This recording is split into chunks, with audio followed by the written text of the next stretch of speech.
When consciousness leaves the body at what we call death, if you go up the tunnel to the light, you're entering the wheel of samsara. That's very clear. That's a load of old crap. Both the human realm and the astral realm are fakery. We live in a equivalent of a virtual reality computer game. The world that we think is external to us is actually in here. What actually happened when it comes to what you saw with your own eyes with the person that was not human? I started having this feeling that I'd never had before, that when I was in a room alone, I wasn't alone. All your information is coming from the matrix. But what happens when you redefine your self-identity? You stop self-identifying as human, because we're not human, we're consciousness. You don't have a soul, you are a soul, you have a body, right? That expansion of your self-identity expands your awareness, expands your field. And there comes a point where you expand it beyond the walls of the matrix. Freedom is a state of mind.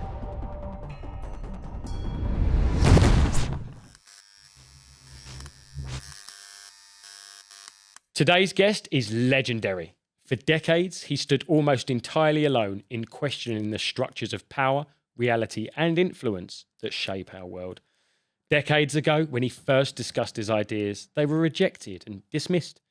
However, as years have passed and events unfolded, many of the things he warned about have come to pass, eventually now entering into mainstream discussion. David Icke is an author and researcher, and one of the most prophetic public thinkers of the last half century. His work has challenged governments, media narratives, and even our own understanding of reality itself. Already proven to be years ahead of his time, we need his insights now more than ever. And given everything that's unfolding in the modern world, that couldn't be more true. David, welcome to Society 2.0. David, thank you for your time today. It's literally an honor to speak to you. Yeah, pleasure, Greg.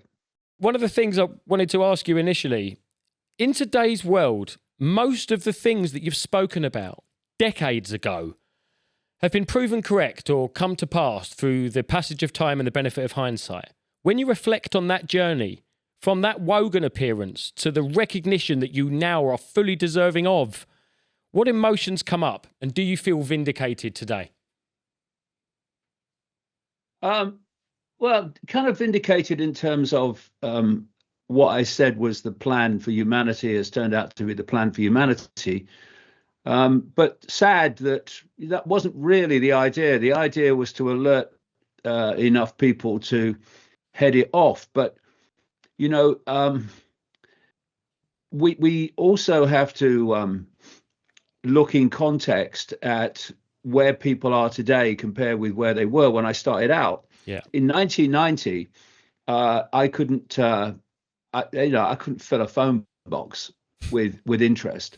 I got ridiculed incessantly all the way through the 90s and across into the millennium. I remember. But it's not like that now. I mean, you still get ridicule and dismissal from people who don't know their backside from their elbow in terms of research. They've not researched anything. They just reflex action dismiss something because they can't perceive that it can be possibly true. They haven't researched it to see that it is. My experience too. But on the same but in the same way, the enormity of people who have woken up to the fact that, at least at some level, and you know, often a much bigger level, the world is not like they thought it was. The world's not like they were told it was. And the challenge now, and I think you know, significant parts of the alternative media, and ironically, and that part of it that gets all the big algorithmic support, etc., and promotion, particularly out of America, that has become quite a block, right, on the continued expansion of awakening, because it's focused attention only on what I would call the play out levels of politics and finance, etc., instead of realizing the thing that's driven me over the last 36 years, and that's knowing that whatever I know, there's always more to know. When you are aware that whatever you know, there's always more to know, then you're always asking the question, so what don't I know? What more is there to know? And once I hear people say, I've woken up. Well, you haven't. None of us has woken up in totality. We're waking up and understanding more and more about the world that we have been told we live in, but don't. So I find myself somewhat at odds with the quote stars of the alternative media, many of which, if not most of which, have come into this arena since COVID from the mainstream, because what I'm saying is you are now repeating as if it's breaking news stuff that was known and was in my books, for instance, decades ago, but you're not pushing on into these deeper levels where not only a greater understanding of what's happening can be found, but actually the answers can be found. That's very exciting, and that's something I wanted to ask you about. Yeah, it's sad. It's sad that this plan has moved on, and that's the other thing is that people have said to me, "How do you predict the future?" And I say, "I don't." I say, "What I do is uncover the plan that these people have for humanity, and if nothing intervenes to head it off, then that plan becomes the future. I'm not predicting the plan, or not predicting the future, rather. I'm predicting the plan. And the fact that it's played out and played out and played out and continues to play out today, despite what chunks of the alternative media claim. It's playing out not just today, but faster and faster in these times, I would argue. More aggressively. Yeah, it is, because, the more that people awaken to what is happening, the more pressure there is to lock down, literally, human perception before enough people wake up to make a difference, to bring down the house of cards, because that's what it is. And so you're having now this race to fuse humans with artificial intelligence. So artificial intelligence becomes the human mind. Transhumanism, I think it's known as. What you're doing is you are seeking to block any further awakening by any more people, or those people that have awoken to awaken more, by connecting their brain to artificial intelligence, their body to artificial intelligence. That's what this is all about. And people like Elon Musk, Jeff Bezos, and what have you, and your Trump White House AI czar David Sachs, who's a mate of Musk, and Peter Thiel, and all these people are pushing on with this AI fusion agenda, while our attention is being taken by other things like currently the Iran war. Absolutely. Well, that's very interesting you speak about the prescience of those times, particularly in relation to powerful figures. I wanted to ask you on that. Many people, Chris Bledsoe, I don't know if you're familiar with him, but he's an example of one. Christopher Bledsoe and many others have reported that they were foretold of humanity experiencing this kind of awakening, gradual, as you would say, and are being led to believe that this is about consciousness first. What role do you believe, through the uncovering of your research, the research you've done for the uncovering of these plans, do you believe, as I do now, that this is about consciousness, or do you believe that the central tenet or reasoning for this is not only to do with consciousness, but power, material, wealth, money? Are we at the end of a cycle, David? Is this all coming to an end? Well, the whole the whole point is consciousness. If we don't become conscious beyond what I call the body program, Right. the body mind program, then we go on being manipulated by that which controls the body mind program. In fact, if you go deeper and deeper into it, that which created the body mind program. See, this is what I'm talking about when I say we need a much greater expansion of awareness of the scale of what's going on, because that's where the answers lie. So, and this relates to what I've been saying a few minutes ago about the AI human fusion. You see, what I've been doing since 1990 is constantly realizing at every stage that there's more to know. What that does, instead of putting a block on, okay, I've got it now, and go no further, what it does, it drives you deeper and deeper in the rabbit hole. And very quickly, as I found in the 1990s, you enter those realms of the rabbit hole that the vast, overwhelming majority of the population would perceive as crazy and ridiculous and not possible. You've just described my 20s. What you have is, I concluded a long time ago now, is a fake reality. You know, people are talking about Trump or Kamala Harris or Starmer or Farage or whatever. But that's really the real play out level based on gophers. I mean, people like Trump and Netanyahu and the Starmers of this world, they're gophers. They're here today, gone tomorrow, gophers. Yeah. The real power is held by those that are always there. And they are always in the shadows. They don't put themselves on public display for obvious reasons. Is that the deep state, or are these families with long bloodlines, David?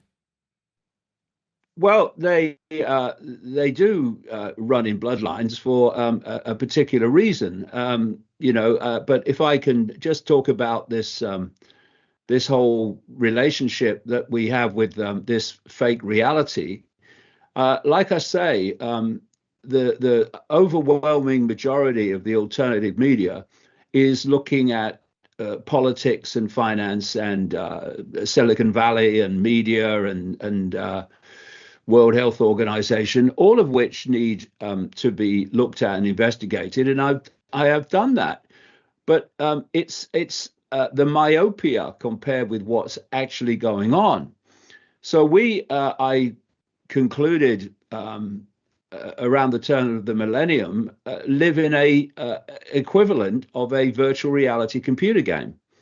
And what I find fascinating as I observe the unfolding advancement very quickly, and there's a reason for that too, of this technological reality based on computerization, quantum computers, and an AI digital dystopia.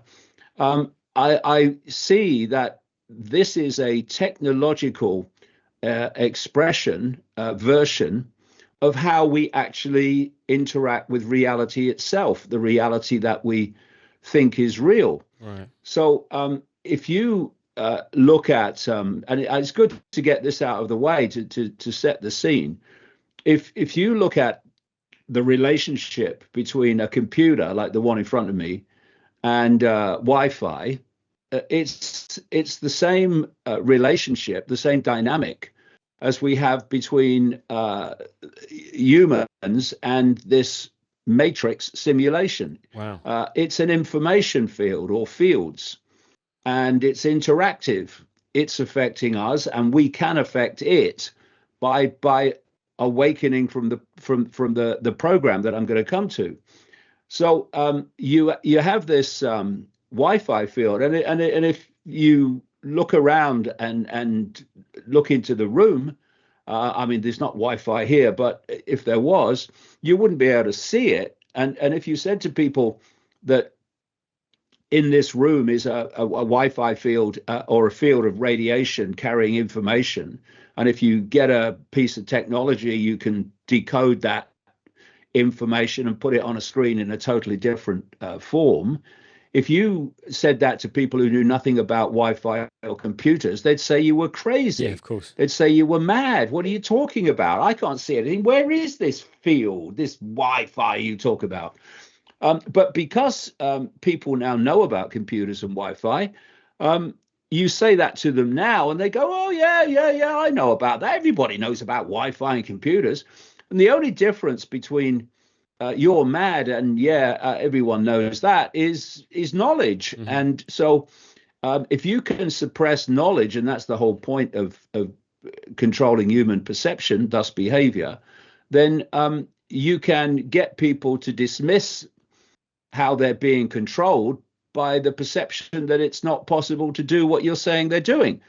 So if you look at how we interact with reality, and this is mainstream science, we are the five senses, which is how we interact with this matrix, this simulation, this information field. They all work the same way. They are tapping into frequency information, which is the field, the matrix field. They're turning it into electrical information. They're sending it to the brain. The brain has different parts that specialize in decoding the different senses. And it then puts together a sense of reality based on the information that it's processing.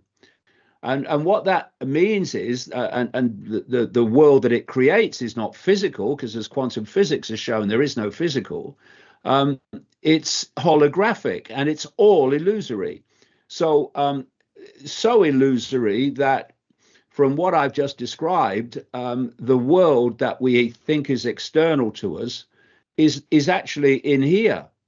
Of course. Just as the world of decoded Wi-Fi is inside the computer. I'm looking at a screen here, but it's all going on. All the decoding is going on inside the computer, and it's going on inside us. The key point that I've not seen anyone else talk about, funnily enough, but it needs talking about, is that the question would arise. Okay, all right. So you've got a Wi-Fi field, yeah, and you've got a computer, and that decodes the Wi-Fi field, yeah. Okay, so where's the human computer then? And this is it. Right. This is it. It's a biological computer. I've been calling it that since the 1990s. And, people talk about biological and they perceive it as natural. And they look at the technological and they say, yeah, technology, that's human made. Well, how do we know that? How do we know that the biological is natural?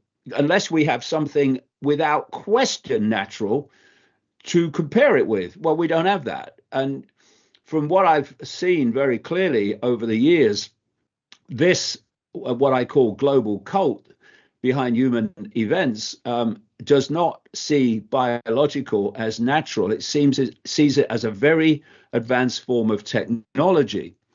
So what I'm saying is that the human body is the equivalent of a headset, if you like, although other senses too, a headset in a computer game.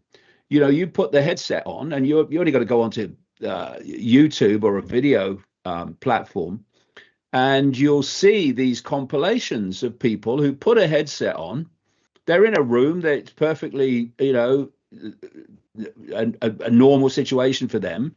And they put the headset on and they're in a completely different world. And they start screaming and shouting and running and falling over because the information coming from the headset, the game, plus all the, the gloves and the audio, then the more sophisticated ones, has absolutely taken over their sense of reality. And what has it taken over? It's taken over the five sense version of reality. It's tapped in, hijacked, overridden the very senses by which we experience reality. So when I'm saying that this human body is a program, immediately, people reel back and go, "That's crazy." Okay. So when's the last time you thought about breathing then? Well, the last time you were out of breath, basically. All the fantastic tweaks are taking place all the time, minute by minute, second by second in the body as it responds to the environment, as it responds to situations, because it's a program. And of course, the conscious mind is completely unaware of what the body is doing constantly, digestion, breathing, all of it, unless something goes wrong. If they think, or they feel a bit sick, suddenly they think about digestion, but otherwise they don't. And what I'm saying is, and this is supportable by the evidence of how the body works, even mainstream science, there's also psychological programs in there that are actually dictating human behavior and human response, emotional response. Yep. So if you look at what's called in the back of the brain here, the reptilian brain, or the R complex by scientists, that's where we get fight or flight responses from. Yep. And so many other reactions. It's constantly scanning the environment for threats to survival, not just physical survival, but survival of a job, a relationship, paying the rent at the end of the month. That's where it's coming from. It's a psychological program, and thus, if we are being run only by that psychological program, then it's dictating our behavior. We may think that we're thinking our own thoughts. We may think we're having our own emotional reactions, but we're not. It's the program that's having them. You look at when I've gone around the world, you see people reacting the same way in certain situations, no matter what their religious belief, their cultural belief, the nature of their society, because the program is reacting for them. And so what we are, this is what we're being manipulated to forget. What we are, coming back to the word you introduced, is consciousness. Ultimately, we are a state of being aware. And again, ultimately, we are connected to all awareness. What some people want to call God, it doesn't matter what you call it. It's all awareness. It's all possibility. It's all potential waiting to be manifested. And if you don't start opening your mind, your body mind, to that consciousness that is the real I, not this, just a vehicle, then you are living the life of the program, not living the life of your true self, eternal consciousness. Guys, just a quick one before we continue. If you're enjoying the podcast, please take a second to subscribe, follow us, and leave us a review, and share the episodes which resonate with you. It genuinely makes a big difference and helps us reach more people. And if you want to see a series 2, your support is what makes that possible. Thanks for watching, listening, and supporting Society 2.0, this show that we're doing. So let's get back to it. So you ever seen that that series came out of America called Westworld? Of course.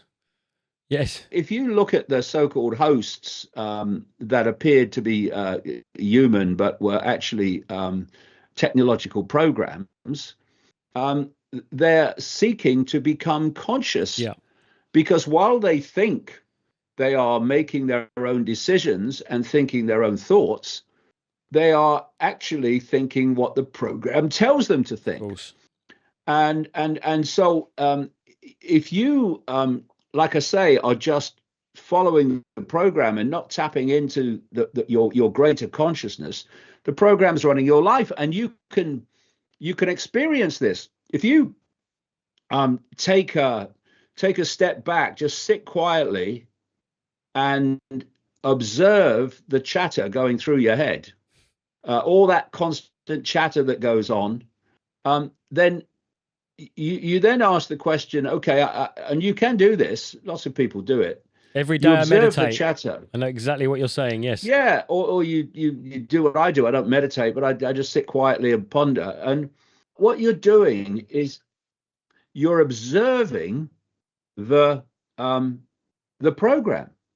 And what's observing the program is consciousness. It's the real I, the real you. Now, the point is that those that control this matrix want to disconnect the program from consciousness, because that's what keeps people able to be manipulated and able to be directed and controlled easily. And so as people now, we talked about earlier, as people start to awaken to the fact that the world's not like they thought it was, upside down, inverted.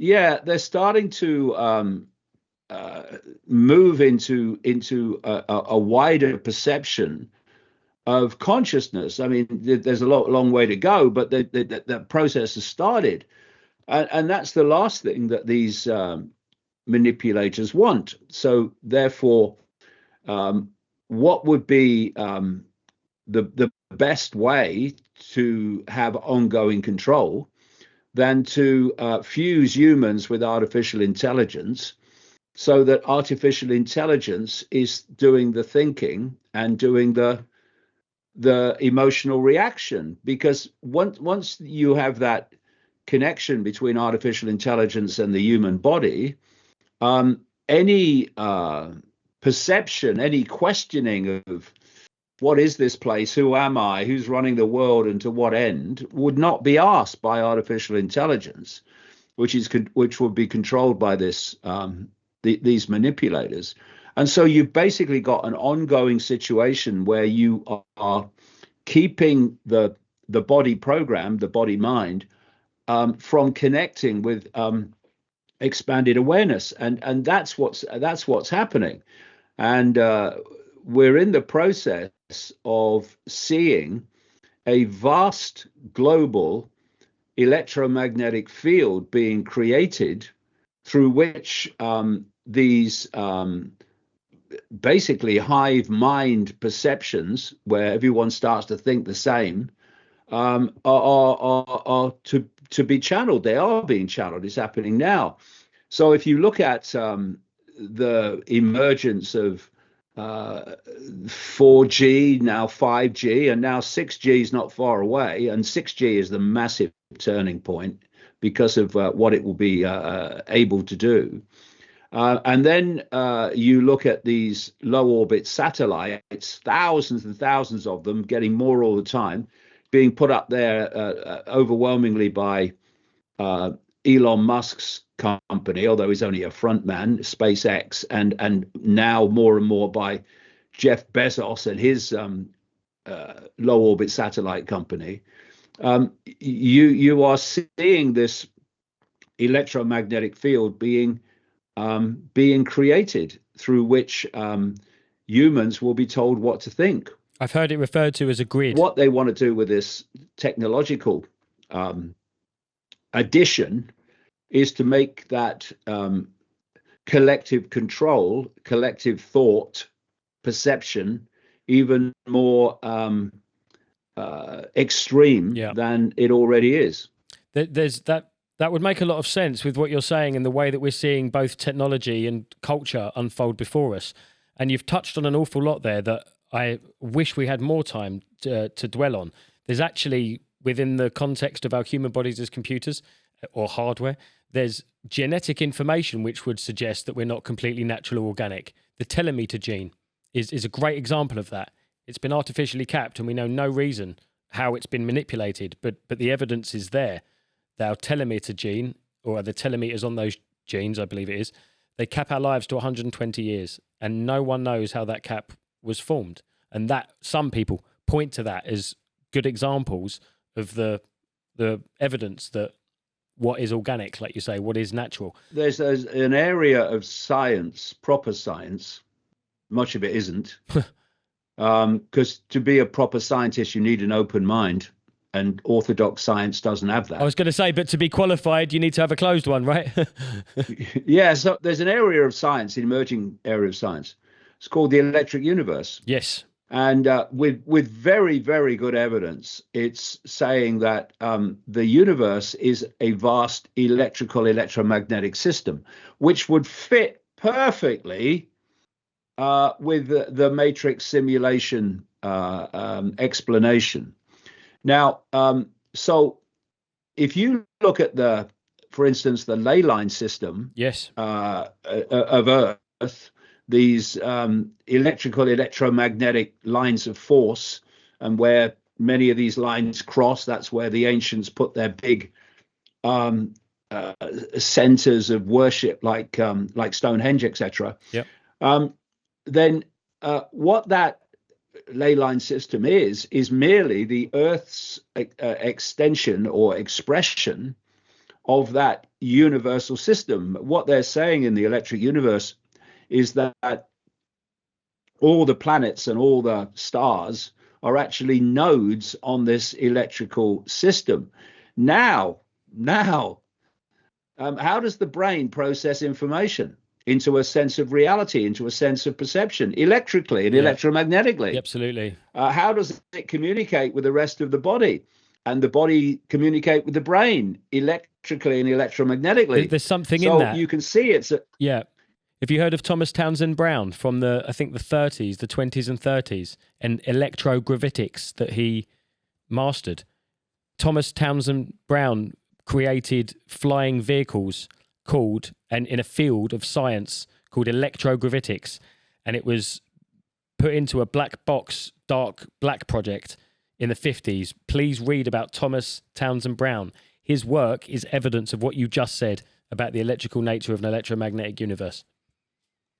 Well, what's interesting, I mean, I've come across this in my own life over the last 36 years. When people really start getting into this and they start producing technology based on this information, I don't know whether you know, but in America, the military controls the patent office. Right. And if the military decide that what you've designed, what you've created, like, for instance, free energy technology, it could be used for military purposes, and you can make a case for anything can be used for military purposes, then the patent is denied and the technology is taken over by the American military. There've been over 30 free energy creators and industrialists and inventors that have mysteriously been vanished, disappeared, or killed. Well, that's exactly the point. They don't want this out because you know, I have this concept I call defend the first domino. Because, you know, you have these dominoes and they're all lined up across the room. And the only way, if they're lined up properly, you're going to stop the dominoes falling and in this case, going deeper and deeper and deeper and deeper into what's happening and how reality works. Then you have to defend the first domino. Absolutely. Because once that's gone, the rest are going to follow. Of course. In a sequence. Again, the same sequence. Okay, so what don't I know? Another domino falls. Now what do I know now? Another domino falls. So you get these situations where people say, why are they, talking of the authorities, why are they so obsessed with stopping this person or stopping this technology? It's perfectly bloody, you know, how can this be a problem to them? But the problem is it's the first domino. Yeah, of course. And once you drop into this understanding of reality, then what follows will be what you don't want to follow. So you defend the first domino, and all these people that disappear, etc., and these patents that are hijacked by the American military. They and you look to China, exactly even more extreme. Then you're making sure this stuff doesn't go anywhere. That's the whole point of it. I think that's why they destroyed the freedom and free love movement in the 60s and outlawed all consciousness expanding recreational drugs, was for that reason, because people were questioning the Vietnam War and what was going on in world politics at the time. I've got to ask, we've gone into quite a bit of depth already, which I wanted to do, and just because of the passage of time, I want to take it out a little bit because there's so much, particularly I'm reading it right now, your new book, which I've started, I'm about halfway through. I think it was out in January or beginning of this year for our audience. It's been out a couple of months. We go into a lot of detail on how to escape this control mechanism and this grid, just for our younger, newer audience members and users. Please take me back to the beginning for the benefit of our audience in the substantiation of who you are, what you've seen, and the amazing research you've done. Before the books, before the lectures, before filling the giant halls of thousands of people, you described a series of experiences which drastically changed your life. It was how my mum became aware of you and told me about you, and I've been a fan and wanted to know ever since on this quest for the truth I've been on my whole life. Can you please tell us and the users' audience at home what actually happened when it comes to what you saw with your own eyes with the person that was not human? That is what I want to understand. I completely believe you, and I've found a lot of research of my own accord in the last 5 or 10 years, which not only substantiate what you say, but rings true in line with the events and control mechanisms we're under. Well, the point is, I've met endless people over the decades around the world who have seen someone apparently human. That's what I want to know. What happened? What did you see? It's not what I saw, it's what I was reporting that they saw. I mean, right. I have seen people's eyes change, but the thing is that what happened to me is I was a television presenter with the BBC, a national television presenter.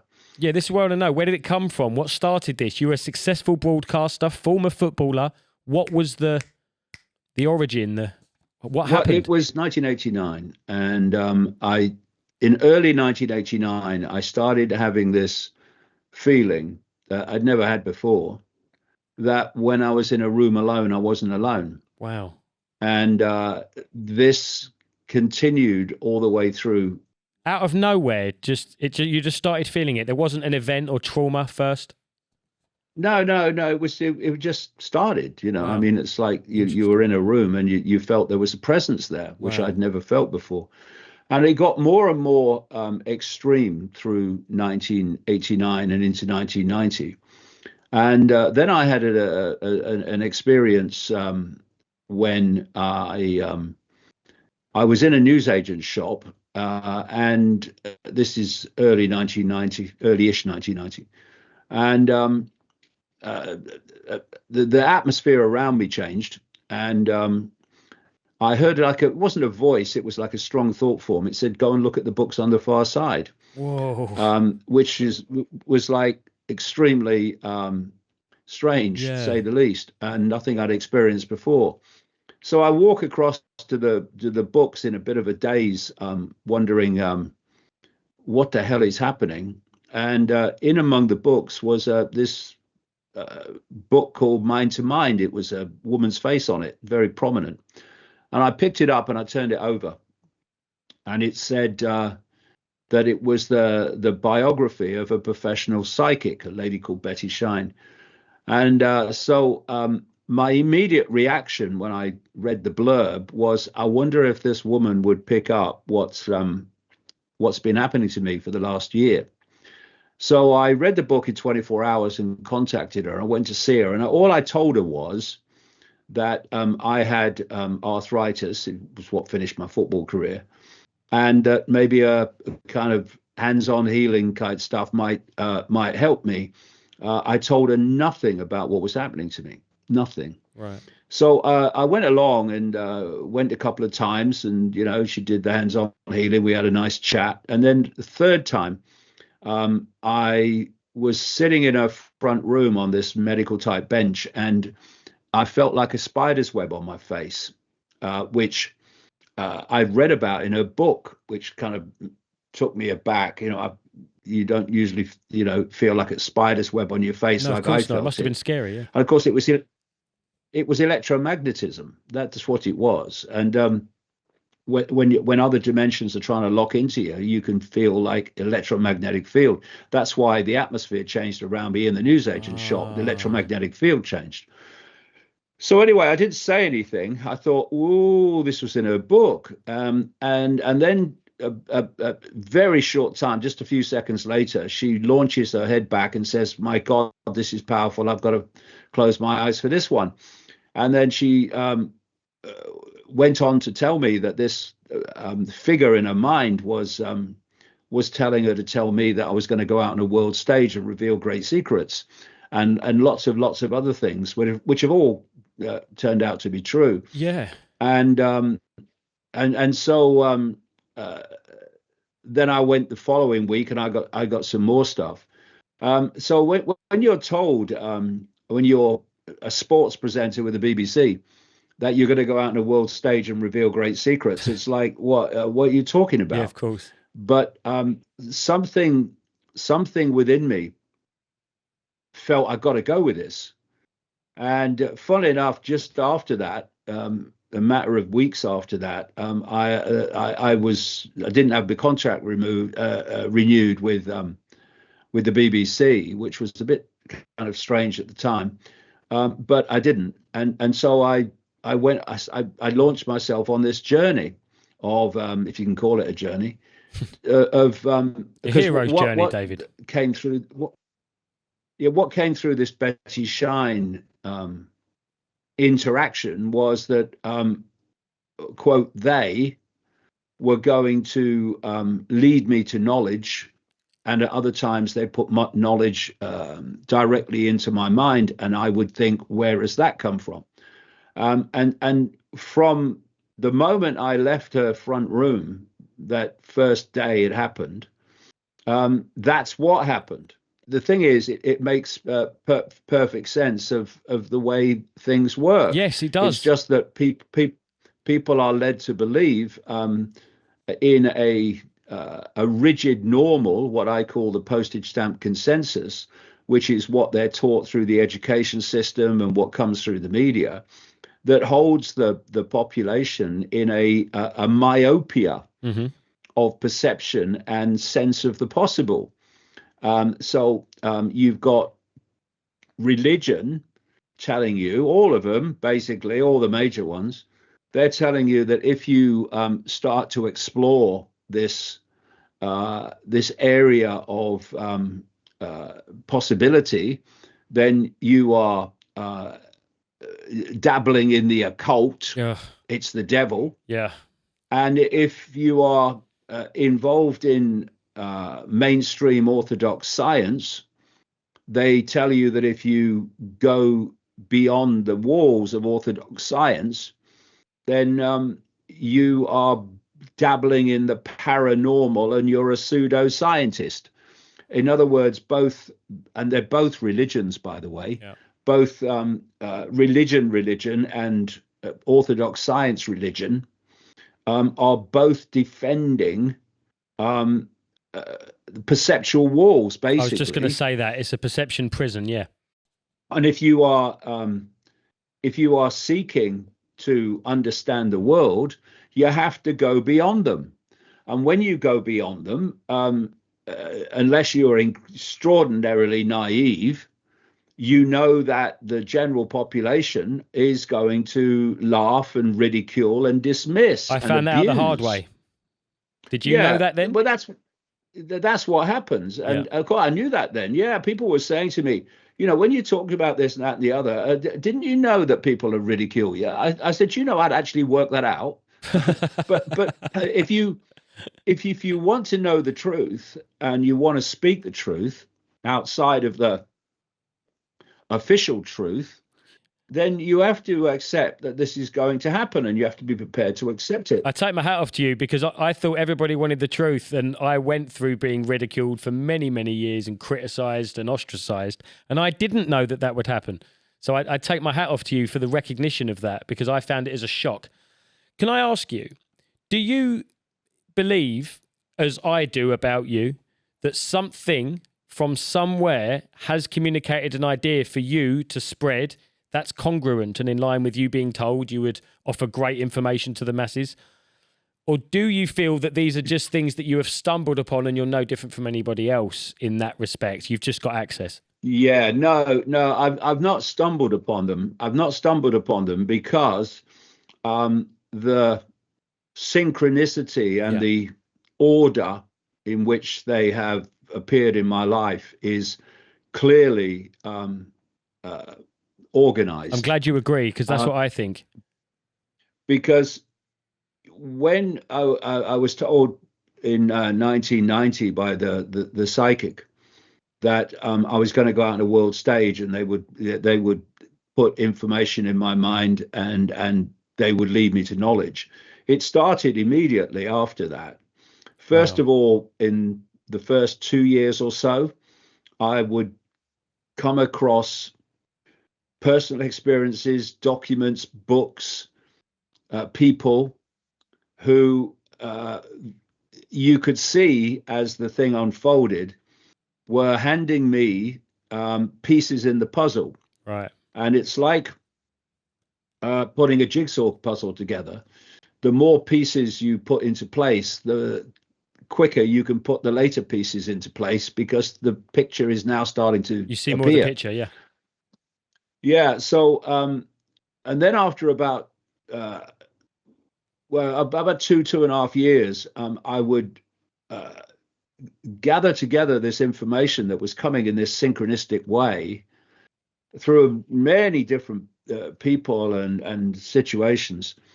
And I would conclude from that information what was happening. But then there was a very clear change when I would know what was happening, and then the names, dates, places, tangible evidence would follow immediately afterwards. Wow. And that's gone on ever since. So, for instance, when I first saw Donald Trump when he entered the political arena in what was it, 2016, 2015, I think it was, yeah. Yeah, I immediately knew the guy was a fraud, and that he was a front man for the very force that he claims to be opposing. Wow. And so it's proved through the years. And I was just going to say that's been vindicated as correct as well. Yeah. I mean, but I tell you what's interesting is when I was saying that, of course, I got lots of abuse from people who thought that Trump was the savior, because people are always looking for a savior. They want to find a bloody mirror. They don't realize no one's coming to save them, and they have to save themselves. Absolutely. Yeah, exactly. And so when he was running for the second time, I knew he would. Then all these alternative media people, your Alex Joneses and your Tucker Carlsons and your Russell Brands and your Joe Rogans, all these people, they were all pushing him. Another bloke called Ian Carroll, who's a mate of Candace Owens, who was another. They were all pushing Trump. And I was saying on the internet, actually, he's a con man, and he's going to do two things. First of all, he's going to tell you what you want to hear, so he gets elected, and then he's going to follow the agenda he claims to be opposing. And the other thing he's going to do is he's going to facilitate the AI agenda, the AI human fusion agenda, and everything that goes with it, including 6G. And of course, it took 2 days after his second inauguration to wheel out these AI oligarchs like Larry Ellison and Sam Altman into the White House to announce this up to $500 billion Stargate project for AI data centers, essential to the hive mind surveillance gathering agenda. And he's gone on ever since, supporting what the oligarchs want, and including he tried to get through in what he called the big beautiful bill. He didn't get it through because some people got in the way, but he's still pushing it, that the states of America would not be able to regulate artificial AI. intelligence. I saw that, yeah. For 10 years, by which time they wanted everything in place anyway. So he's done that, and now you've got your Carlsons and your Candace Owens and all these other people who are kind of have turned against Trump. They are now anti-Trump. But I mean, it was obvious to me in 2016 what he was, and he's because this war in Iran is trashing, along with many other things he's done.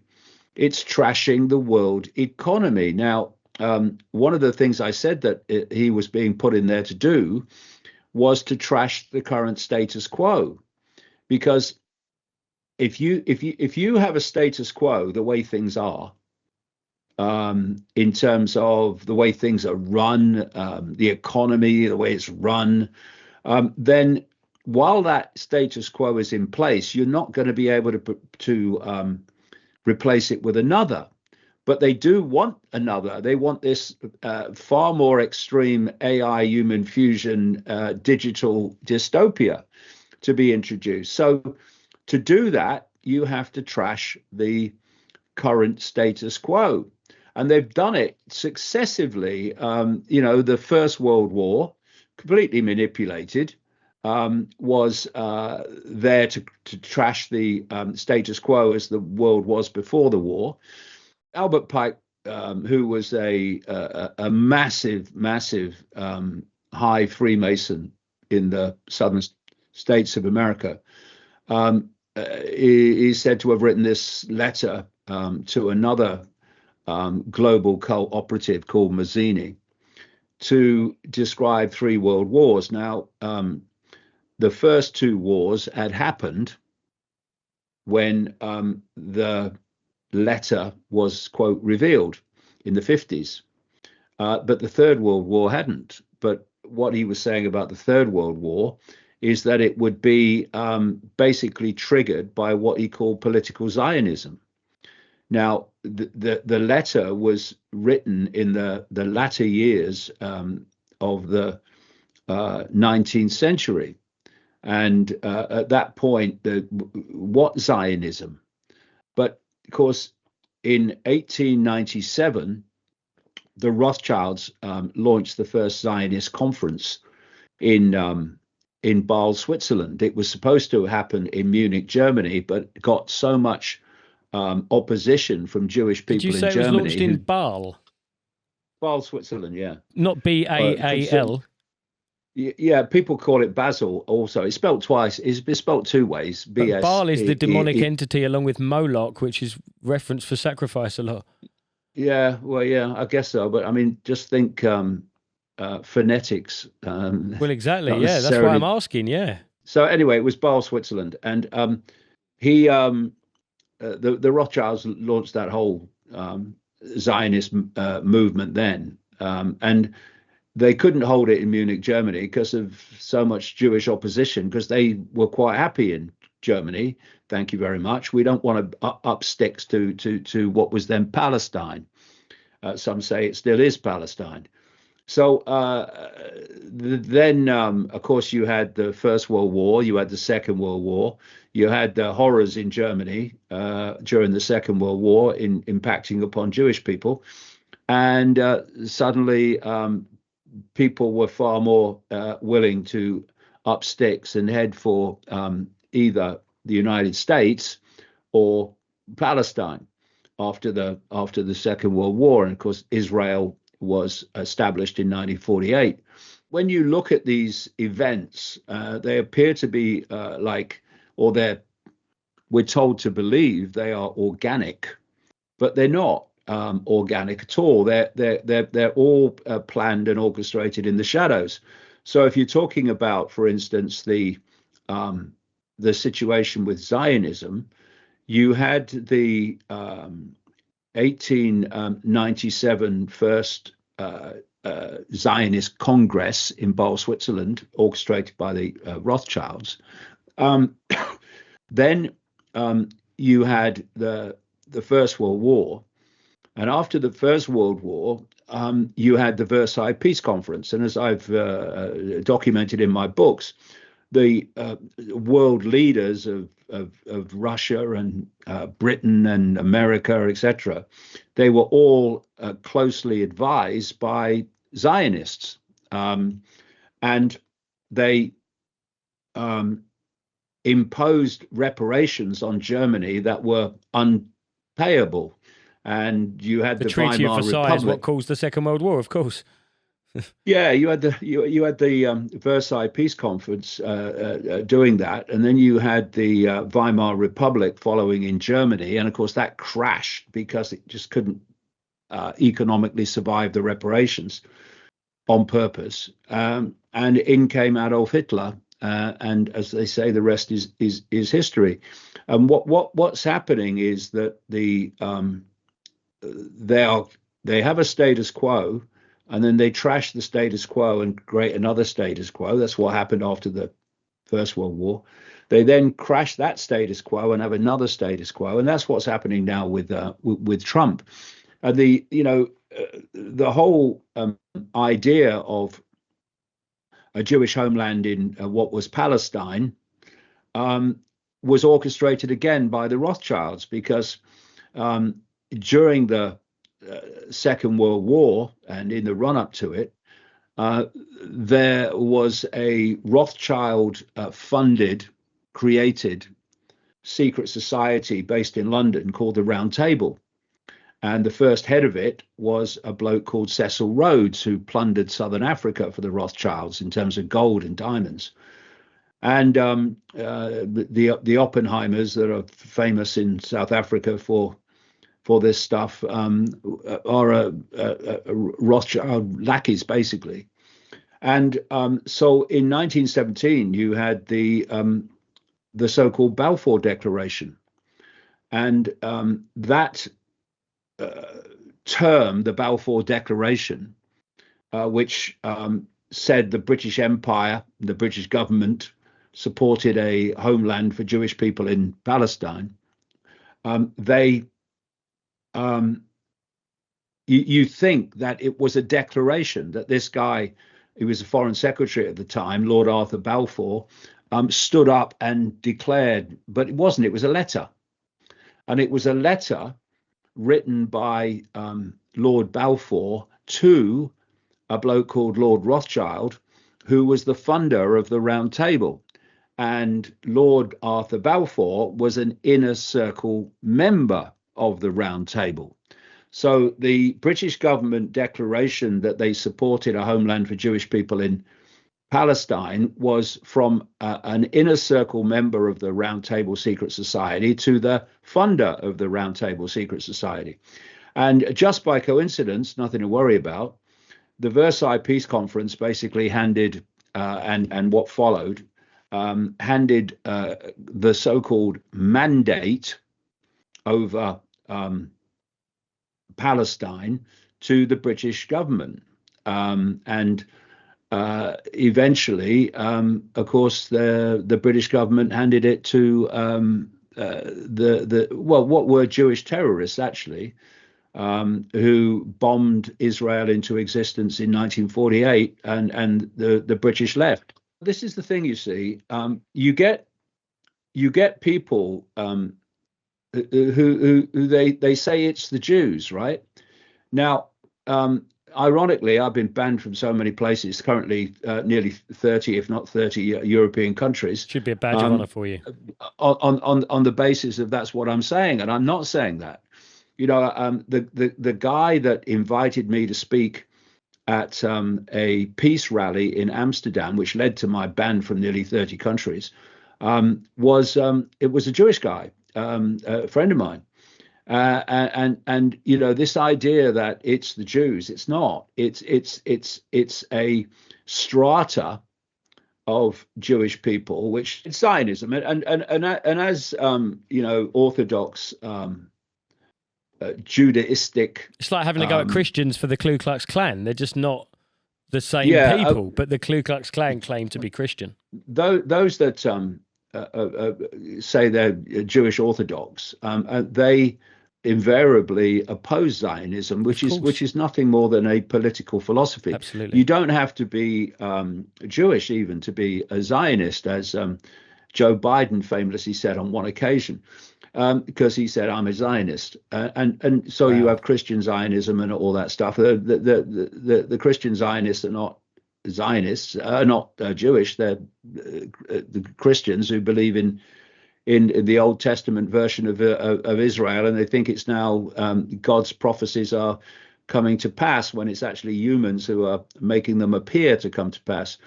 They'll get Zionist, Christian Zionist support, but the point is, it's not the Jews. There's a very large number of Jewish people who oppose what the Israeli government of Netanyahu has done and is doing. Couple of quick fire questions, because I've been dying to get your opinion my whole life, and I'm glad we have. We've gone into depth, but we've dwelled on a lot of subjects and haven't reached a lot of others. So forgive the pace and how quick fire these questions are. Okay. Will most of humanity still be around in 5 years? The question is, it's mathematical in the end. 8 billion people can't be controlled and directed by a relative comparative handful, which is what the situation is, unless the 8 billion allow themselves to be manipulated and to be controlled and directed. This is what divide and rule is all about. Of course, so, I was just going to say, it's divide and conquer, right? Divided, we're conquered. Yeah, well, that's what it's all about, so that they are fighting among themselves and not focusing on the threat to all of them, whatever their religion or culture or background. Do you believe there are demonic forces at work in today's reality? Genuine, real demonic forces? 1,000%. I mean, these other dimensional entities that are actually behind human society control. This is what this global cult serves. That's why so many of the major players in this global cult are Satanists, because they're interacting in these satanic rituals with these, quote, gods that the ancients used to do sacrifices to.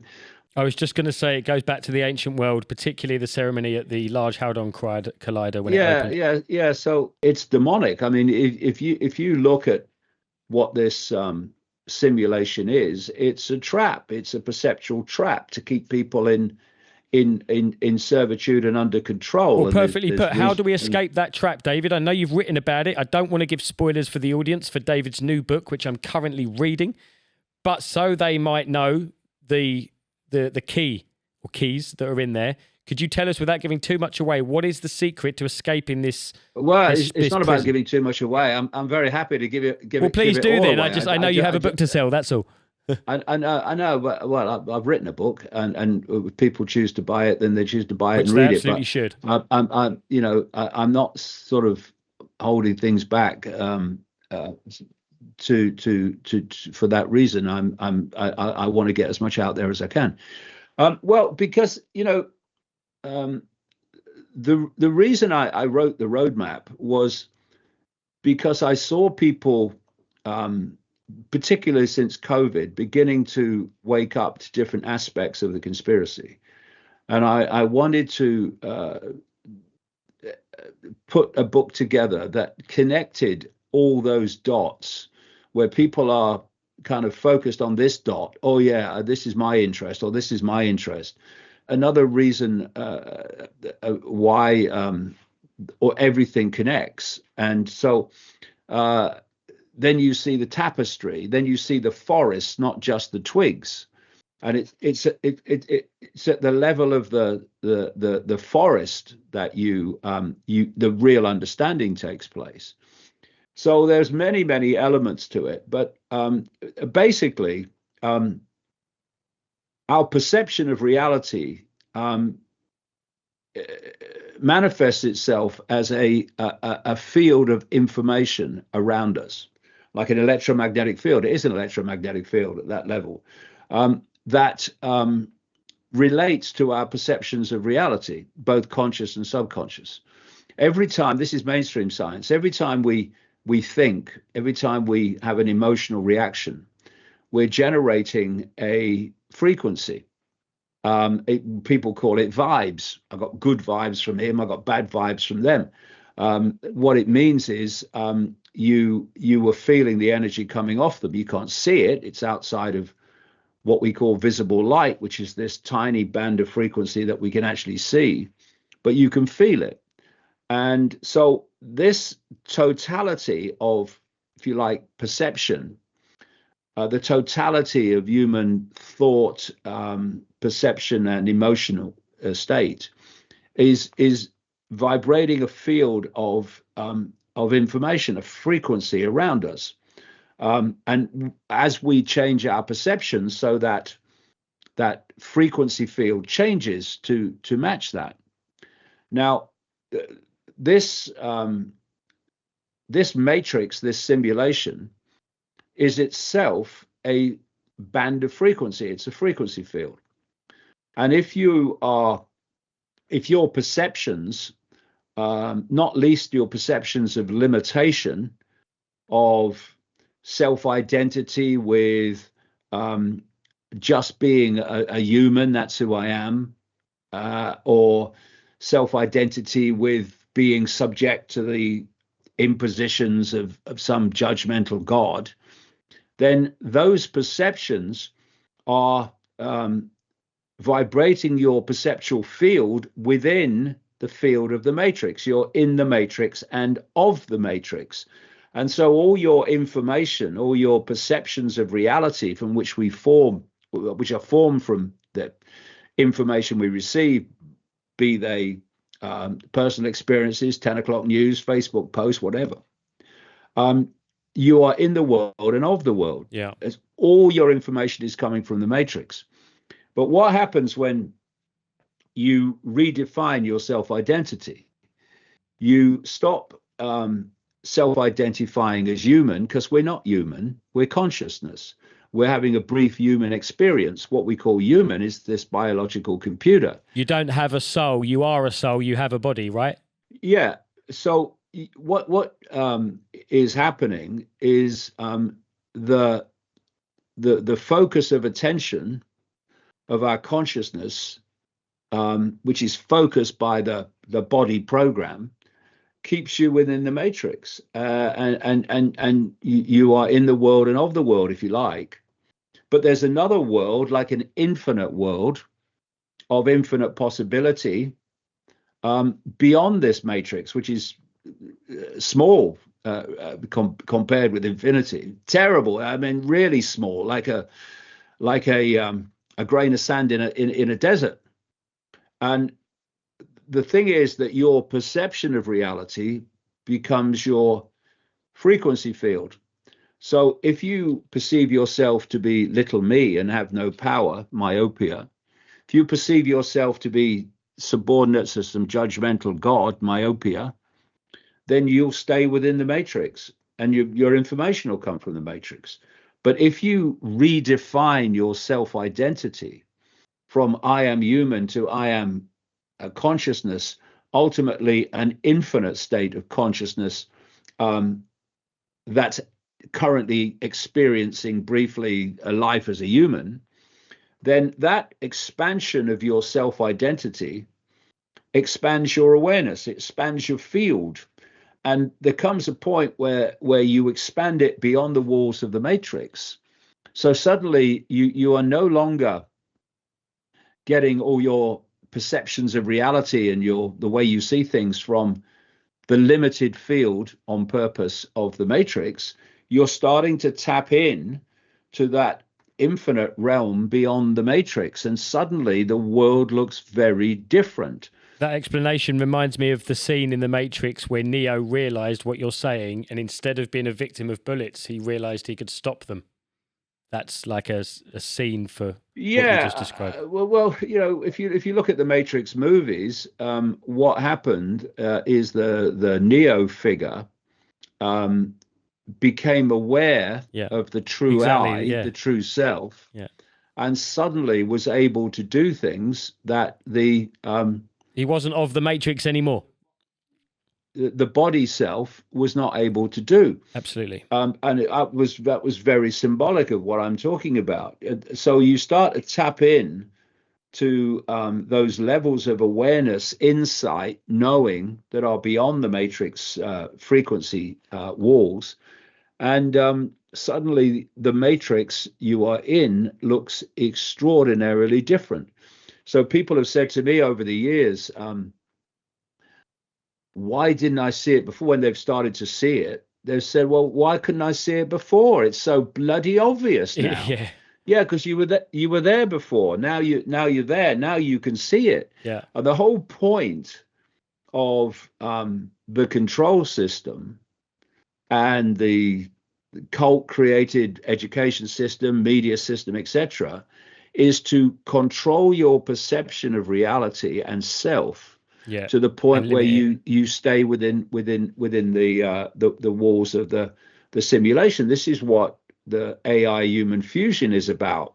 So control human perception via AI that you don't leave the matrix and start tapping into expanded states of awareness that give you a true fix on what's happening here. That's what awakening is. Awakening. See, this is what I'm saying. It's what I said earlier. When you have people in the perceptual prison cell, and then someone comes along and says, actually, there's a conspiracy, and you go slightly more into a slightly bigger prison cell, but still a prison cell, Yeah, you're still in the matrix. of course. If you think politics is either the problem or the answer, it's the way that the conspiracy plays out. But the conspiracy itself is vast. I mean, conspiracy itself is the nature of the reality we're experiencing is not real. That's the real level of the conspiracy. And so you're still in the prison, you're still in the box, you're still in the matrix. But when you redefine your self-identity, you can go out and tap into these infinite levels of knowledge, and immediately things change. And that would make perfect sense. And I'm so on board, not only with what you're saying, but the findings that have made you come to the conclusions of what you're saying. Does it extend past this three-dimensional reality? Does it extend past death? Is there a prison planet system that you believe in? When we die, should we go into the light or avoid it? Oh, definitely not, in my view. I mean, What? that's what. Definitely not go in or definitely not avoid? Oh, definitely not go in. Good man. I've been I wondering mean, for a long time and I had to ask you that. see, the thing is that when you keep when you keep knowing that whatever you know, there's always more to know. You go deeper and deeper in the rabbit hole. And the question I had was, I can understand how consciousness can be um, enticed, tricked into entering this level of the matrix, this human level of the matrix, once. But when you leave the body, as near-death experiences have endlessly described, and you enter another reality, which is what's known as the astral reality, then why the hell would you come back? Well, that's my I mean, question, though. why? If in avoiding the light, that's why I wanted to ask you, where do we go? Well, the What's the point is, answer? If the avoidance of the light is crucial, what is the answer of what steps do we take?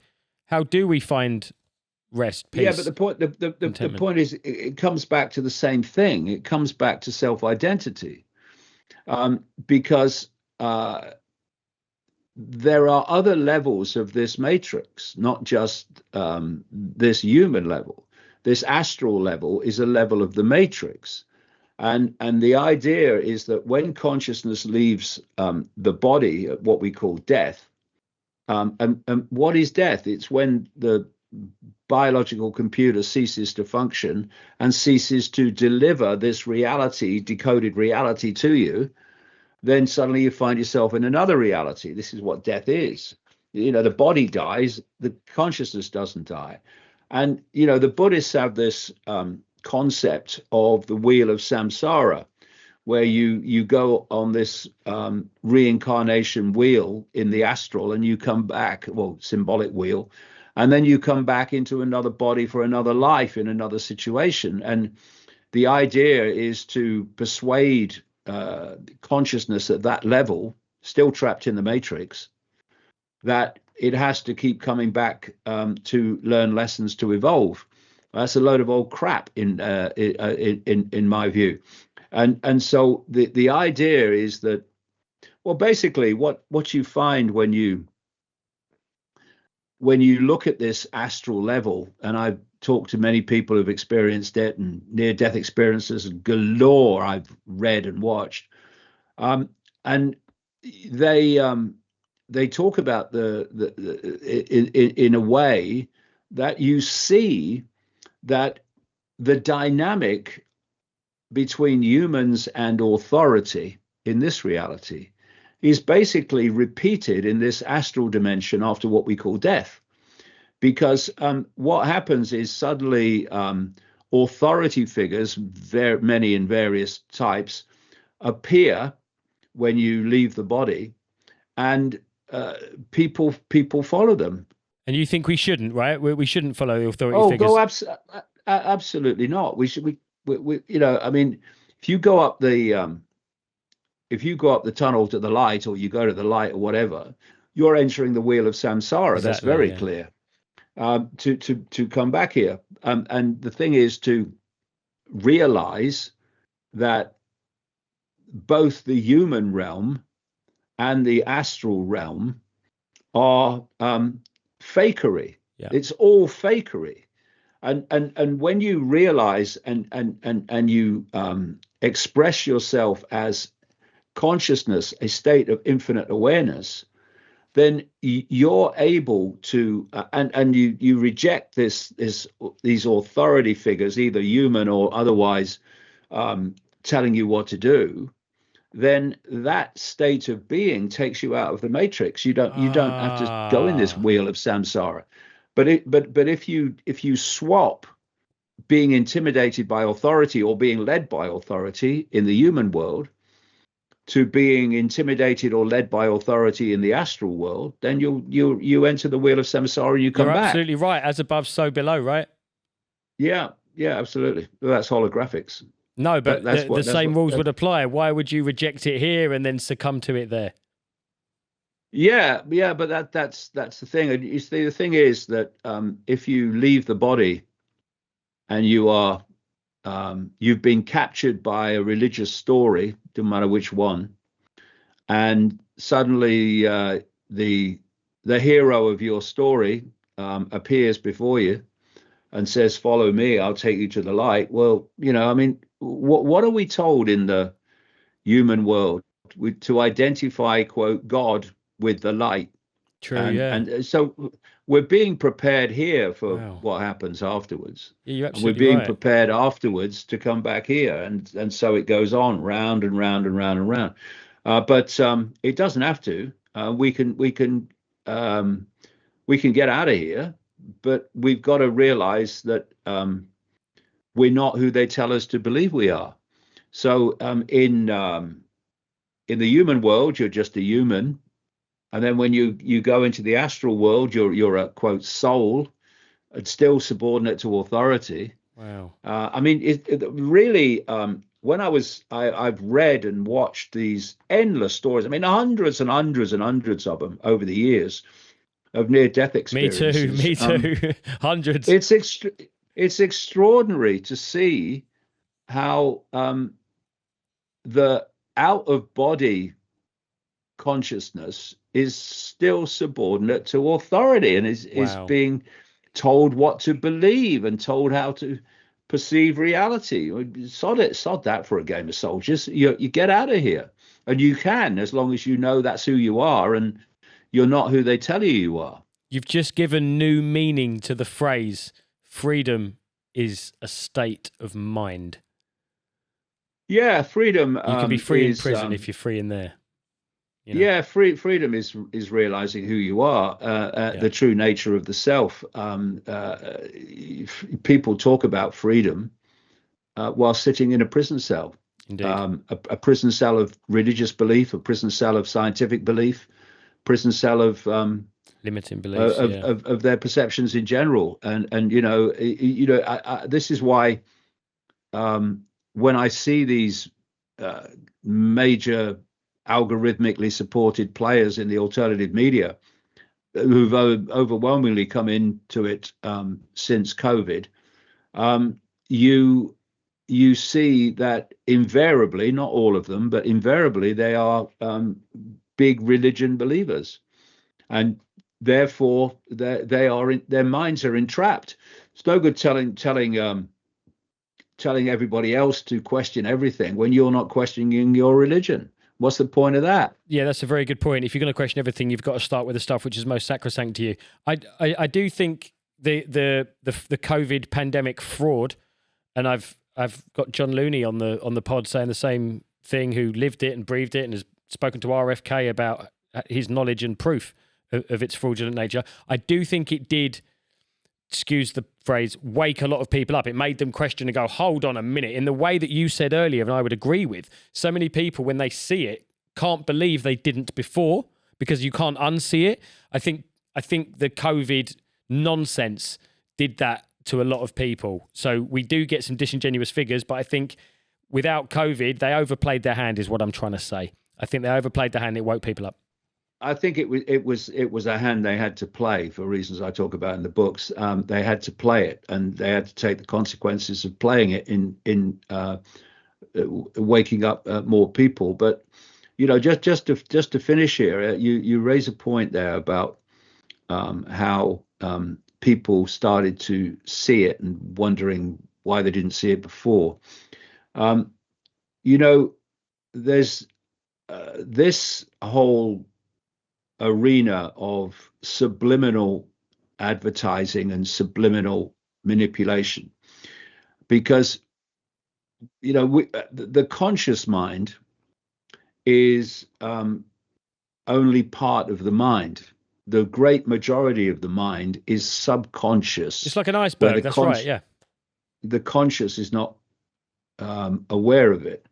And according to psychologists, anyway, something like 95% of human behavior comes from the subconscious. It's their subconscious reactions. I know about this. And now a lot of people are saying potentially all of it, but it's filtered through the lens of our conscious mind. So we think we're conscious in our decisions and our behavior.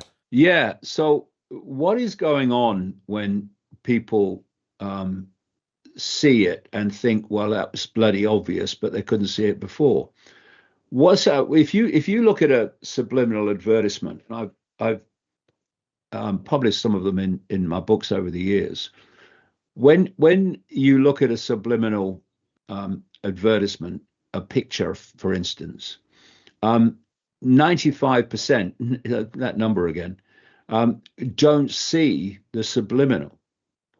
But when you point out where it is, from that moment on, the first thing people see, I know I've experienced it myself. The first thing people see is the subliminal when they see that picture again, every time, ongoing. And that's because what's happened is what was planted in the subconscious has been made conscious by people pointing it out. And suddenly it loses its power over your perception, because you see it now with your conscious mind. You didn't see it before. And so when you are revealing how the conspiracy works and how the manipulation of human perception works, what you're doing is taking something that's happening subconsciously, and the manipulation is subconscious. It's what symbols are all about. I go into semiotics, yeah. And you're pointing out to the conscious mind, look, this is how it's done. Right. And so when the conscious mind becomes aware of it, suddenly it sees it, I can see why they're doing that now. It's because they want that in it. And yet before they weren't. They were just accepting that it was just some random event. And so what we're doing, putting this stuff into the public arena, is making it conscious to people. And that's why they look at a situation and think, it's obvious. Why couldn't I see it before? Because it's now been made conscious from the subconscious. That's what's going on. That's what they don't want to happen.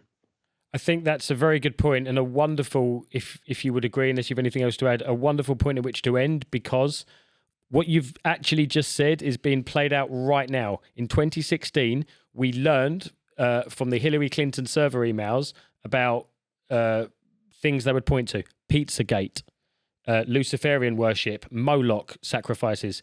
The Epstein files has now consciously, I would argue, brought that subconscious. Is it real? Is it not? Is it distant? Is it something people just talk about? Well, I don't want to deal with it. The Epstein files now have brought that into the conscious mind, and it's what's creating such cognitive dissonance, I think. Yeah, well, it's made people realize that it's not some fantasy, it's not some made up story. It's actually real, and frighteningly real. You know, because people, they basically they work with their conscious mind, and they look for evidence. I don't understand it. They look for evidence within the world that they live in, and normally they just go through their lives and they don't see the evidence, so they don't think it's going on. It's not their perception, it's not their reality. So anyone comes along and says, actually, you know, Satanists and pedophiles are on the world, don't be crazy. That's crazy. But because of the Epstein files, it's now, and of course Jimmy Savile in this country did it to an extent as well, connected massively to the British royal family. They are now seeing, actually, in their conscious mind reality, actually it is real, and that's a good thing. It absolutely is. And sorry, just on that last point, Jimmy Savile didn't just connect, as you're well aware, with the royal family. A lot of the veins of his evil, I think, still run into that family. Prince Andrew, what's happened to him, and everything else behind that. Yeah, well, I have written at length about the British royal family, and good on you for doing so. It's you're a very, very, very dark world that they live in. I've got to ask, before I do the closing conclusion, I believe what you'd originally said about members of that family wholeheartedly. Do you still believe that elements of them are not human, as I do? Oh God, yes. Good man. Yes, I mean, I wanted to make sure you hadn't become diluted with the passage and pressure of time. No, lots of these people running the world are not human. They're in terms. Can you give us any names that you're confident isn't? No, well, I talked about the royal family and the Queen and Prince Philip and all these people. They're all in my books. But the thing is that they're hybrids. They have bodies. Well, what are bodies? They're biological computer systems. Yeah. They're part human, part non-human, and the human part is presented to the world as a matter of course for obvious bloody reasons. But in private, and particularly in the rituals, I'm told they don't change, but what changes is our sight and perception of what we're seeing. Well, the thing is, we're into a whole new area here, but what is the body? It's a frequency field of information. What is a hybrid body? It is a dual frequency field of information. One is the human information, which is why when you look at them in the normal course of events, they look human. But when the other field takes precedence, like it does in rituals, then you are seeing a different information field. That now makes sense. They're almost context. That's context, pretty much, right? Yeah. To the observer, it appears that they have physically changed from a human to a non-human, often reptilian. But that's not what's happened. You, the observer, are I decoding now get an it. information field Yeah. into a holographic field in the way that I've described. And therefore, there's been a shift of information field, not a Of course. a physical shift, because there is no physical. Yeah, that makes sense. There's only holographic. That makes perfect sense, especially in the context of what I've, through deep levels of many years of research, come to find out myself. That makes sense. David, I wanted to. It's been a literal honour to myself and the pod and everybody sitting here behind these cameras to have you on. You are, if you don't mind me saying, as I have done, the godfather in these matters, and we are certainly at a very interesting time and cross section for humanity. So I wanted to thank you not just for your time and picking your brain, so to speak, in this conversation, but also the timing of it. I'm really grateful for your time, and if you may, I would love for season 2 either to come up, do a much longer one in properly, or book a longer remote session, because there's about 18 cards of things I wanted to ask you and didn't get a chance, but I could speak to you for days. Yeah, it is a vast spectrum of information. Yeah. But anyway, Greg, it's been very nice talking to you, mate. It has. I wanted to say, for the benefit of our audience, you can buy David's latest book, The Roadmap, Escaping the Maze of Madness, now. And I very much look forward to speaking to you soon, David. Thank you for continuing to be the hero that you are. I admire you. Thank you.